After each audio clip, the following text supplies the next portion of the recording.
I have a couple more reminders about arrays, and they're related to each other. Also, the textbook doesn't really go into them in detail, so I want to call them out here. And they all revolve around this one fact that the array name points to a memory address.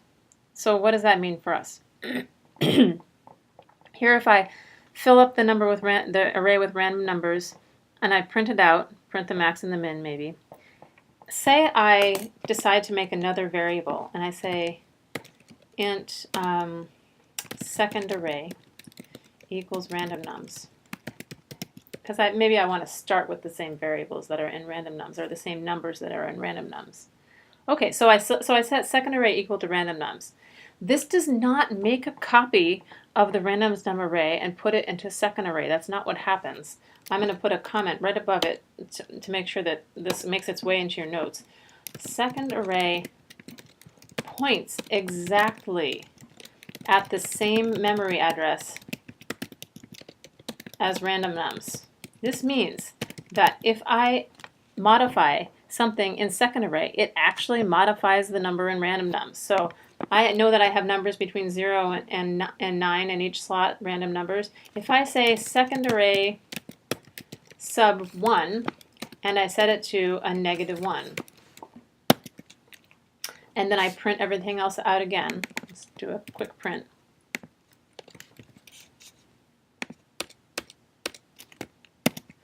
This second one we're going to see, and I'm printing random nums here. I'm modifying second array, but I'm printing random nums.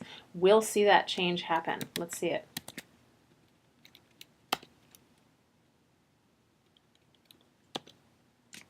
Five. There, do you see that? That -1 changed. Well, how did that happen? I modified second array. Second array is not its own array. It's pointing to the same memory address as random nums. So if I want to make second array a whole fresh array, I have to declare it as a new array, and then I would have to write a for loop, and copy each value from the random nums array into second array. I'm not going to do that here, but I'm going to carry this thought forward to another thought,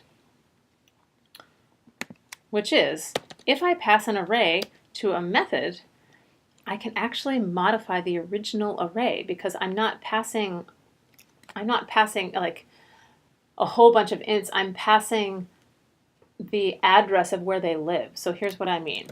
Public static void, say,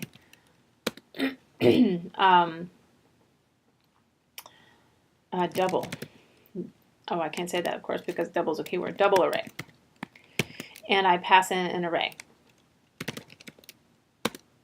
Nums. Okay, so this one, let's just put in a quick comment. Given an array of ints, double the value in each array slot. Param is nums array of ints, return nothing. Maybe I won't even bother to put the return statement since it doesn't return anything. Okay. Done. Write a for loop.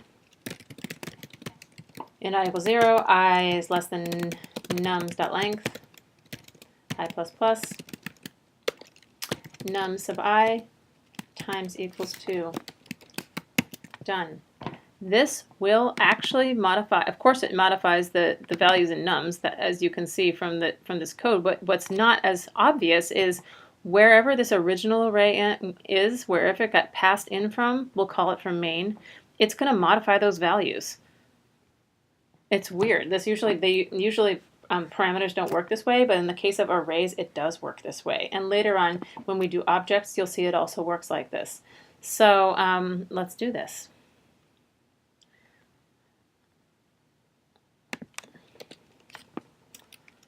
Double array, random nums, and let's print it out again.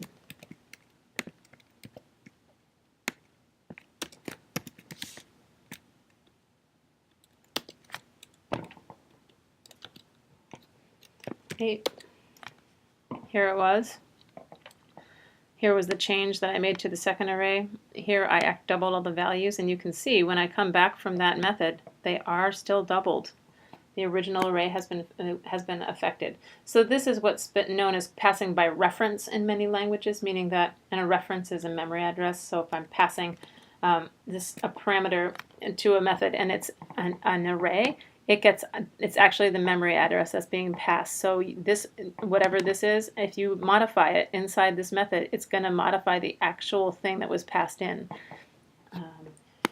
We'll be taking advantage of that in the future.